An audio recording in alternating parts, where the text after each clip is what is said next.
राजा की कहानी। एक छोटे से राज्य में एक बहुत ही सुंदर और खुशहाल राजकुमार रहता था।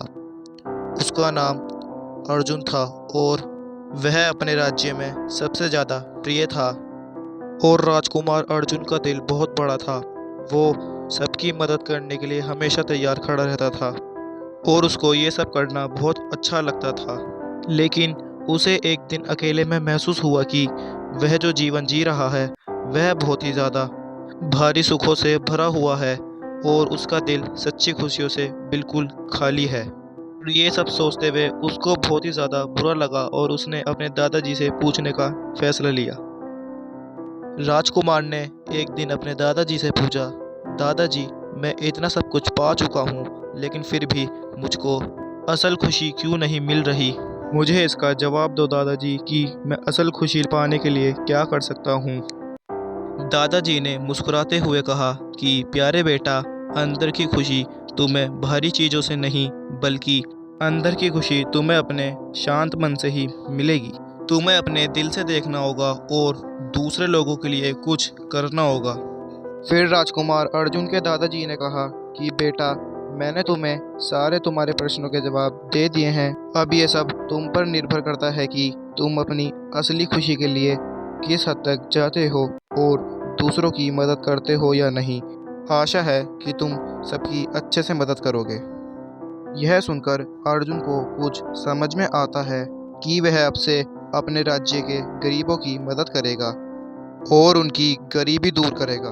फिर अर्जुन ने देखा कि जब भी वो गांव में जाता है उसके सामने कोई भी अपने आप को दुखी नहीं दिखाता। इसीलिए वो अपने राजमहल को छोड़कर और अपने शाही कपड़े छोड़कर गांव में निकल पड़ता है गरीबों की मदद करने। फिर सभी गरीब लोगों को इकट्ठा कर कर उनके साथ बैठता और उनसे एक एक करके पूछता कि तुम सबको क्या समस्या है।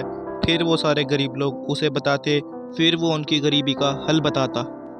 फिर एक दिन अर्जुन ने एक गांव में एक बूढ़ी महिला को देखा जिसकी झोपड़ी सब टूटी हुई थी और उसके पास खाने पीने के लिए भी कोई साधन नहीं था। अर्जुन ने पूछा कि माँ जी, तुम इतनी परेशान कैसे खड़ी हो। बूढ़ी महिला ने बताया कि बेटा, मैंने बहुत दिनों से कुछ नहीं खाया और जो मेरी झोपड़ी थी अब तो वो भी टूट गई है। ये सब सुनकर राजकुमार ने उस बूढ़ी महिला को खाने के लिए राशन और रहने के लिए नई झोपड़ी दी और आदि कई सामान उसे को दिया। फिर पूरा का पूरा गांव राजकुमार अर्जुन के बारे में ही बात करने लगा और गांव में जहां भी जाओ सब जगह लोग बाग अर्जुन के बारे में ही बात करते थे कि वो कितना अच्छा है और कितना दयालु है, कि जैसे उसने अपने शाही महल और अपने शाही कपड़े सब छोड़कर एक साधारण कपड़े पहनकर गांव वालों की मदद करी। अगर कोई और राजकुमार होता तो ऐसा ना करता। इसी कारण राजकुमार के बारे में सब बात करते थे। फिर राजकुमार सबकी गरीबी दूर कर कर अपना खुशी खुशी अपने शाही महल में वापस चला गया।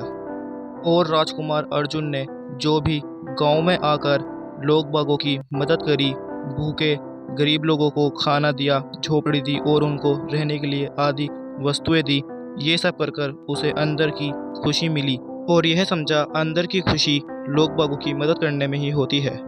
एक छोटे से गांव में रामू नाम का एक किसान रहता था, जिसकी कहानी हमारे समाज की सच्चाई को बयां करती। रामू का जीवन बहुत साधारण था। उसका छोटा सा खेत था जिसमें वह खुद खेती करता था।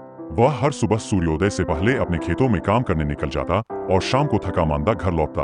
उसकी दिनचर्या इतनी कठिन थी कि उसे कभी आराम का वक्त नहीं मिलता। अगर रामू किसान की आपको आगे की कहानी चाहिए तो आप हमें कमेंट करके बता सकते हैं। और आपको राजकुमार की कहानी कैसी लगी? अगर अच्छी लगी तो लाइक कर देना और हमारे चैनल को सब्सक्राइब कर देना।